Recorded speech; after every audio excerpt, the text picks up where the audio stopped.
Hello everyone and welcome to NS online education. My name is Naveen Kumar and ये हमारा second part है bio process engineering का। First part में हमने discuss किया था कि हम किस तरीके से इस सीरीज़ को कवर करेंगे। तो चलिए आज स्टार्ट करते हैं। आज बेसिक से स्टार्ट करेंगे, ठीक है। आज अपने कुछ बेसिक्स क्लियर कर लेंगे ताकि आगे की जो वीडियोस बनेंगी उसमें आपको कोई प्रॉब्लम ना आए, ठीक है। तो बार बार चीज़ें बताने से अच्छा है कि एक बार उनको क्लियर कर लें। तो ये बहुत बेसिक क्लास है आज हमारी। फिर आपको पता ही है बेस क्वांटिटीज 7 ऐसा यूनिट्स हैं आपकी। और तो उसमें 7 फिजिकल क्वांटिटी। बेस क्वांटिटी क्या है? Length, mass, time, electric current, temperature, amount of substance और ल्यूमिनस इंटेंसिटी। बायो प्रोसेस में इसका यूज़ नहीं होगा अभी हमारा, और इसका भी यूज़ नहीं होगा इलेक्ट्रिक करंट का, ठीक है। तो इसका हमारा कोई रोल नहीं है करंट से, तो ये यूज़ नहीं होगी और ना ही ये यूज़ होगी कहीं पे कैंडला, ठीक है।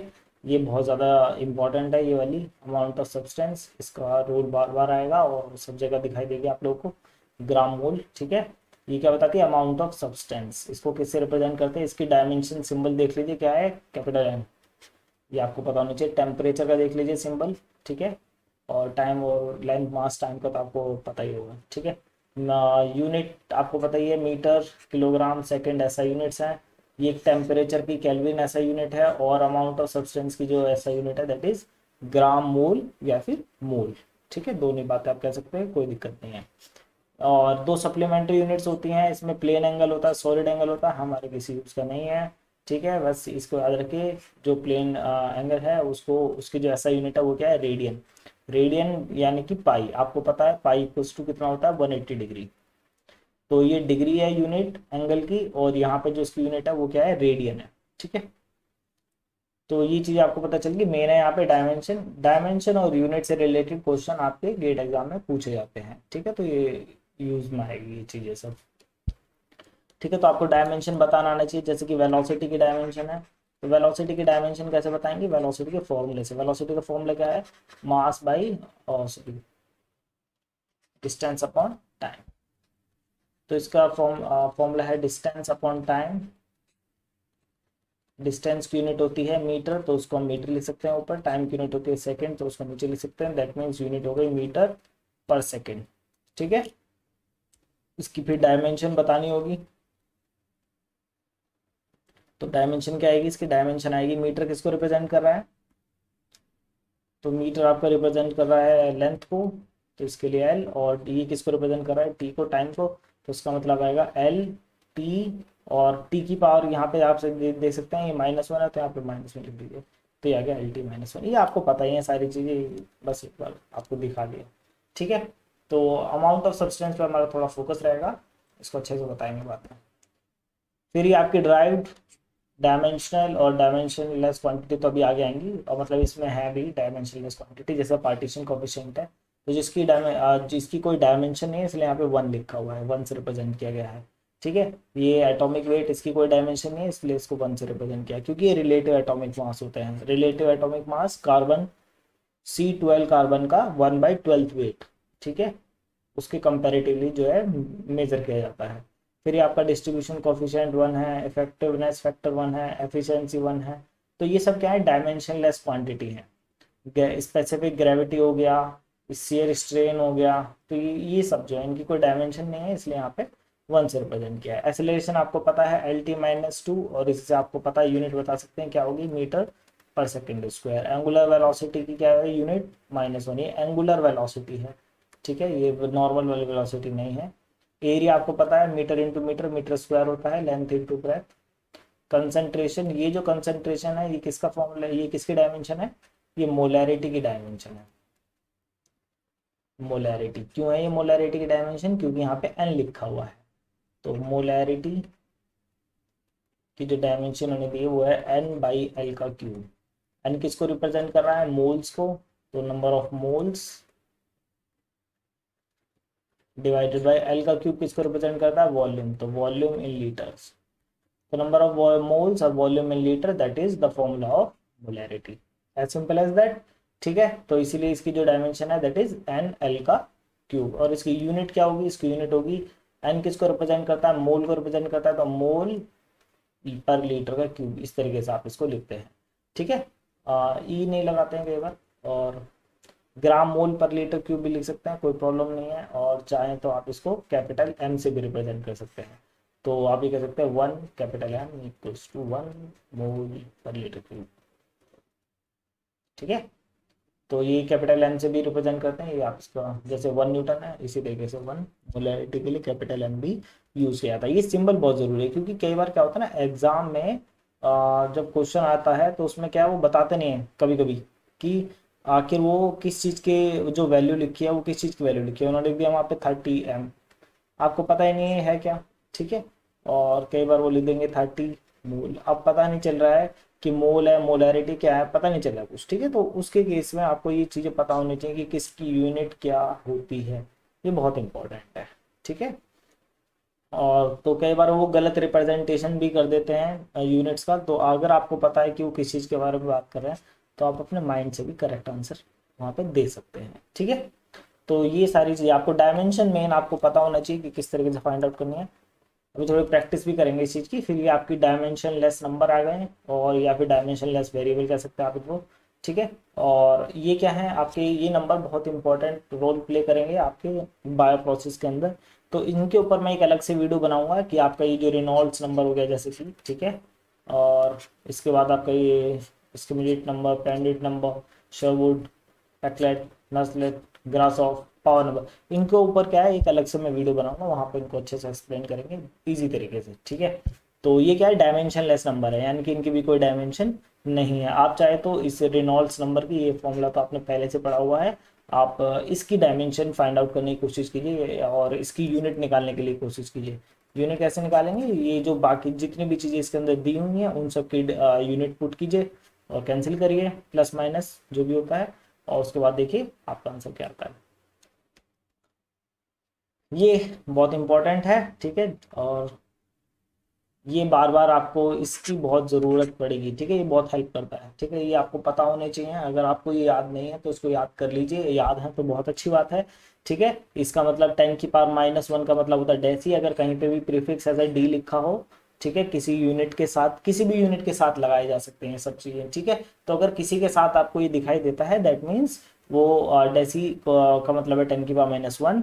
फिर आ जाएगा आपका centimetre, that is 10⁻⁻2, milli 10⁻3, micro, nano, pico, femto, एटो।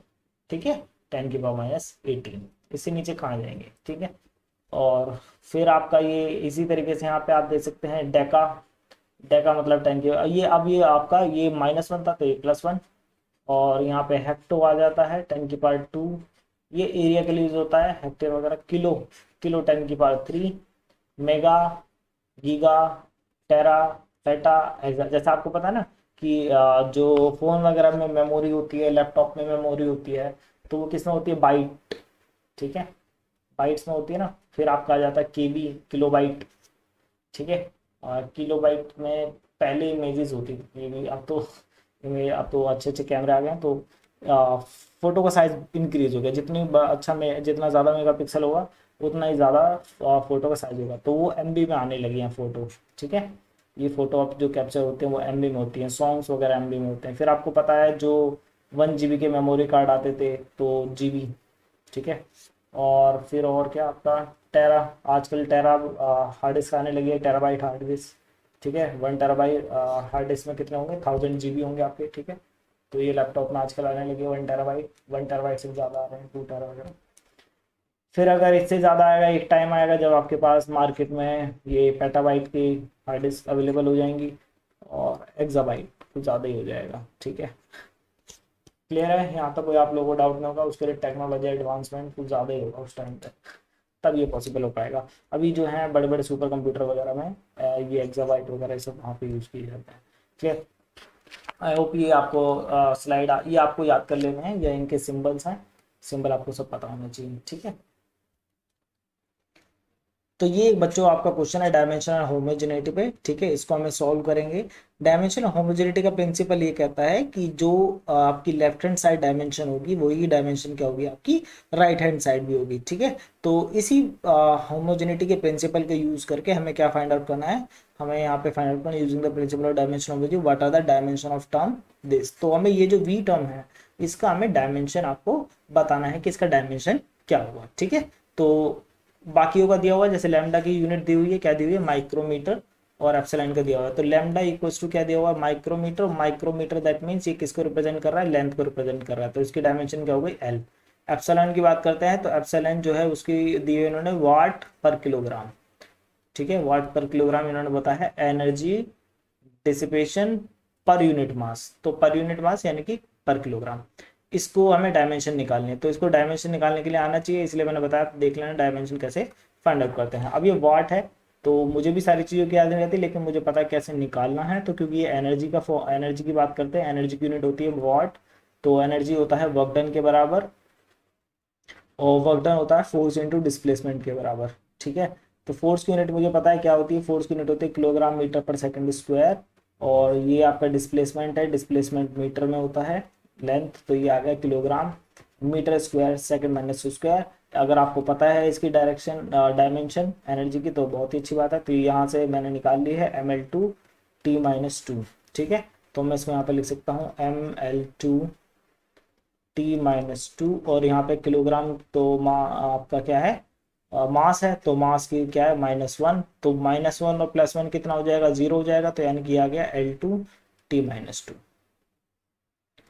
यहाँ तक क्लियर है, यहाँ तो कोई डाउट तो नहीं है। अब हमें फॉर्मूले में जल्दी से पुट कर देते हैं। तो लैम्डा इक्वल्स टू कितना दिया हुआ है, v³ की पावर 1/4, तो 1/4 है, तो पावर इसको अगर मुझे 1/4 को यहाँ से हटाना है तो मुझे क्या करना पड़ेगा, इस साइड दोनों साइड 1/4, इस साइड जो है 1/4 की मल्टीप्लाई 4 से मल्टीप्लाई करना पड़ेगा, ठीक है। अगर मैं इधर भी पावर 4 कर दूं और इधर भी पावर 4 कर दूं तो ये 1/4 कैंसिल हो जाएगा ना, तो मैंने लीजिए यहाँ पे पावर 4 कर दी, ठीक है।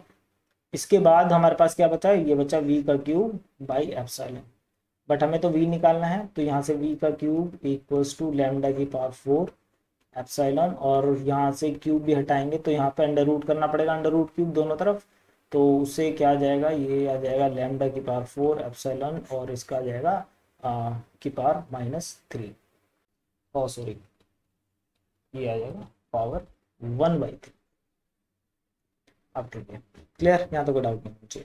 अब इसको पुट कर देते हैं जल्दी से, जो डायमेंशन है, तो लैम्डा 4 की डायमेंशन कितनी है, एल, तो एल की पावर 4 बता रहे होंगे, एल की पावर 4, और एप्सिलॉन की डायमेंशन कितनी आई है हमारे, L²T-2, इसको ऐसे ही रखना है, और इसका क्या हो गया, 1/³ हो गया ओवरऑल का। तो पहले ओवरऑल निकाल लेते हैं, इसको यहाँ ले आते हैं। तो यहाँ से कितना आ रहा है बच्चों, एक बार इसको सिंप्लीफाई किया तो ये एल की पावर 4, ये एल की पावर 2, कितना हो गया टोटल, एल की पावर 6 हो गया, एल की पावर 6 T-2 की पावर 1/3, ठीक है। यहाँ तो कोई डाउट तो नहीं है ना हो, तो यहाँ से कितना आएगा, यहाँ से बच्चों आएगा एल की पावर 6, सॉरी, अब ये 1/3 के अंदर मल्टीप्लाई करेंगे तो 3×2 = 6 हो जाएगा, 2 आ जाएगा यहाँ पर, और यहाँ पर आ जाएगा T-2/3। तो ये आ गई आपकी डायमेंशन की, ठीक है। इसको अगर आपको चेक करना हो तो क्या करेंगे, इसको आप वापस से पुट कर लीजिए इसी फॉर्मूले में, ठीक है, इस डायमेंशन के फॉर्मूले में, और देख लीजिए सब कैंसिल आउट, अगर सब कुछ कैंसिल आउट हो जाता है तो दैट मीन्स ठीक है। एक बार ट्राई करें पुट करके सारी चीजें, तो देखते हैं। तो हमारा क्या आया था डायमेंशन, हमारा डायमेंशन आया था v=L का पावर था आपका 3×2 = 6 T-2/3, ये आया था हमारा, ठीक है। अब जल्दी से पुट कर लेते हैं इसको, तो ये आ जाएगा लैम्डा की हमारी क्या है डायमेंशन, लैम्डा की हमारी डायमेंशन है L equals to with in bracket v की हमने डायमेंशन अभी निकाली है, जो कि है आपकी L2T⁻²/3, ठीक है, और इसका इन्होंने क्यूब करना है डिवाइडेड बाई, फिर एप्सिलॉन, एप्सिलॉन जो हमने अभी निकाला था क्या था वो, L² और T-2 यही था, क्योंकि वो 8 था ml2 T-2 और m, ठीक है। तो अब इसको देख लेते हैं, और बाहर आउटसाइड में ब्रैकेट में पावर है 1/4। तो चलिए करके देखते हैं। तो यहाँ पे देखते हैं यस, 3 की मल्टीप्लाई अंदर करेंगे, जब 3 के अंदर मल्टीप्लाई करेंगे तो एल की पावर हो जाएगी 6 और टी की पावर हो जाएगी -2। डिवाइडेड में क्या है, नीचे आ रहा है एल की पावर 2 टी -2, ठीक है। और बाहर आ रहा है 1 की पावर 1/4। और यहाँ पे अगर हम कुछ कैंसिल करें तो देखिए ये कैंसिल हो जाएगा, प्लस माइनस। फिर ये आपका कितना है, ये आया आपका एल, ये +2 ऊपर जाएगा तो माइनस हो जाएगा, और बेस से में तो 6 - 2 कितना आ जाएगा 4। और यहाँ पे बाहर आ गया 1/4 एंड दैट मीन्स इसको मल्टीप्लाई करेंगे तो क्या आएगा आंसर एल। तो दोनों तरफ आप देख सकते हैं कि डायमेंशन होमोजेनिटी का प्रिंसिपल जो है वो वैलिड है। और तो दैट मीन्स हमने जो फाइंड आउट किया है दैट इज राइट आंसर, ठीक है। तो ये मैंने आपको बता दिया डायमेंशन होमोजेनिटी का प्रिंसिपल। ये आपको एज सच कोई क्वेश्चन आएगा नहीं वैसे, क्योंकि ये तो बेसिक है, बट ये जो चीज़ें हैं जो मैंने आपको करके दिखाई हैं ये आपको हेल्प करती हैं टू आइडेंटिफाई कि आपने न्यूमेरिकल में कहीं पे कोई गलती तो नहीं करी है, ठीक है। ये यूनिट वाली जो चीज़ें हैं, डायमेंशन वाली चीज़ें एक बार आप कर लेंगे तो बहुत हेल्प करेंगे आगे। अब बात करते हैं कुछ स्पेसिफिक यूनिट्स की, जैसे कि फिजिकल क्वांटिटीज़ की, लाइक फोर्स एंड वेट। तो ये रिवीजन है, तो इसमें ये रिवीजन ही चल रहा है। फोर्स आपको याद है, न्यूटन का सेकंड लॉ कहता है, न्यूटन का जो सेकंड लॉ है वो डिफाइन करता है फोर्स को, change in linear momentum is directly proportional to the force applied. तो वहां से आपका फॉर्मूला आता है force equals to mass into acceleration, ठीक है। और आपको याद ही होगा इसकी यूनिट और डायमेंशन, इसकी यूनिट क्या है kilogram metre per second square, और इसी को हम क्या बोलते हैं न्यूटन। और इसकी डायमेंशन भी आपको पता है mlt -2, क्योंकि ये m को रिप्रेजेंट कर रहा है, ये एल को रिप्रेजेंट कर रहा है और ये टाइम को रिप्रेजेंट, ये बहुत ईजी है। बात करते हैं वेट की। तो वेट क्या है बच्चों, वेट क्या है, it is a force due to gravity. याद रखिएगा ये भी फोर्स है, ये भी क्या है फोर्स है, but it is a force due to gravity. Force due to gravity is called weight, ठीक है। तो क्योंकि ये भी एक फोर्स है और तो इसका फॉर्मूला भी फोर्स जैसा ही होना चाहिए। तो इसका देख सकते हैं यहाँ पे क्या है mg, यहाँ पे था ma, और g यहाँ पे क्या है, जिस तरीके से वेट है फोर्स ड्यू टू ग्रेविटी, इस तरीके से g है एक्सेलरेशन, ठीक है, acceleration due to gravity. Clear है, ग्रेविटी ऑफ अर्थ की बात यहाँ पे चल रही है। अब आपको मुझे ये बताना है कि इसकी यूनिट क्या होगी, कमेंट करके बताइए इसकी यूनिट क्या है, और आपको ये भी बताना है कमेंट करके कि इसकी डायमेंशन क्या है, ठीक है। ज़्यादा भीड़ मत लगाना कमेंट में, एक ही बच्चा जो है कमेंट कर लेना, और बाकी अगर आप बाकी बच्चों को लगता है कि उसने सही आंसर किया है तो उसी को लाइक कर देना। अदरवाइज अगर आपको लगता है कि आपका आंसर अलग है तो आप अपना आंसर लिख सकते हैं, ठीक है। फिर gravitation at acceleration at sea level at and 45 degree latitude पे जो आपका जी की वैल्यू है that is 9.8006 metre per second square, और CGS की बात करें तो यह है सेंटीमीटर पर सेकंड स्क्वायर, ठीक है। यहाँ तो कोई डाउट नहीं है। देन डेंसिटी, तो ये रिवीजन है, थोड़ा सा जल्दी देख लेंगे। अभी कुछ ऐसी चीजें भी आएंगी जो शायद आपने पहले ना देखी। तो डेंसिटी क्या है, इज अ सब्सटेंशियल, ये तो आपको पता ही है, मास बाय वॉल्यूम होता है। आपको इसकी यूनिट बतानी है और आपको इसकी डायमेंशन भी बतानी है कि इसकी डायमेंशन क्या है, ठीक है। कमेंट करके बताइएगा। डेंसिटी ऑफ सॉलिड, अब ये क्या है बच्चों, टेम्परेचर के साथ वेरी करती है। क्यों करती है टेम्परेचर के साथ वेरी, क्योंकि टेम्परेचर करने से मॉलिक्यूलर डिस्टेंस इंक्रीज होता है। जब मॉलिक्यूलर डिस्टेंस इंक्रीज होता है तो क्या होगा, जो वॉल्यूम है वो इंक्रीज हो जाएगा, ठीक है। क्योंकि मॉलिक्यूल के बीच का स्पेस बढ़ने से क्या चीज चेंज हो गई, वॉल्यूम या मास। तो मास में तो कोई चेंज नहीं आएगा, मास तो उतने रहेगा, बट जो वॉल्यूम है वो चेंज हो जाएगा। क्लियर है, यहाँ तो कोई डाउट नहीं। तो गैस डेंसिटीज, गैस में तो सबसे ज्यादा इफेक्ट पड़ेगा टेम्परेचर का, क्योंकि वो मॉलिक्यूल्स हीट एनर्जी को अब्जॉर्ब करके और बहुत ज्यादा मोशन आ जाएगा उनके अंदर, ठीक है। प्रेशर का भी बहुत इफेक्ट पड़ता है, बट प्रेशर का इफेक्ट बाद में देखेंगे। Density of water at 4 degree Celsius कितना है, ये आपको पता होना चाहिए, या इसको याद कर लीजिए, ठीक है। Density of water at 4 degree Celsius ये आपको याद होना चाहिए, दैट इज 1 ग्राम पर सेंटीमीटर क्यूब। और इसको अगर ऐसा यूनिट में बात करें तो ये होगा 1000 kilogram per metre cube. Litre पर मीटर क्यूब की बात करें तो 1000 लीटर पर मीटर क्यूब, और या फिर 1 किलोलीटर पर मीटर क्यूब, ठीक है। बहुत इजी है ये, आपको बस एक ही याद रखना है, 1 ग्राम पर सेंटीमीटर क्यूब। बात करते हैं स्पेसिफिक ग्रेविटी की, ठीक है। ये इंपॉर्टेंट है, ये शायद आपने पढ़ा हो या ना पढ़ा हो, तो उस चीज़ के लिए देख लीजिएगा इसको। तो यहाँ पे मैं आपको बता देता हूँ स्पेसिफिक ग्रेविटी को का जो दूसरा नाम है वो है रिलेटिव डेंसिटी। रिलेटिव डेंसिटी यानी कि किसी के रिलेशन में निकाली जाएगी। किसके रिलेशन में निकाली जाएगी? तो ये निकाली जाती है वाटर के रिलेशन में। Water at 4 degree centigrade, water at 4 degree Celsius. तो वाटर की जो डेंसिटी है 4 डिग्री सेल्सियस पे अभी बताया मैंने कितना होता है, वो होता है 10 का cube kilogram per metre cube, ये बताया। ठीक है, और सीजीएस में कितना होता है? सीजीएस में होता है ये 1 ग्राम पर सेंटीमीटर क्यूब, ये भी हमने देखा है।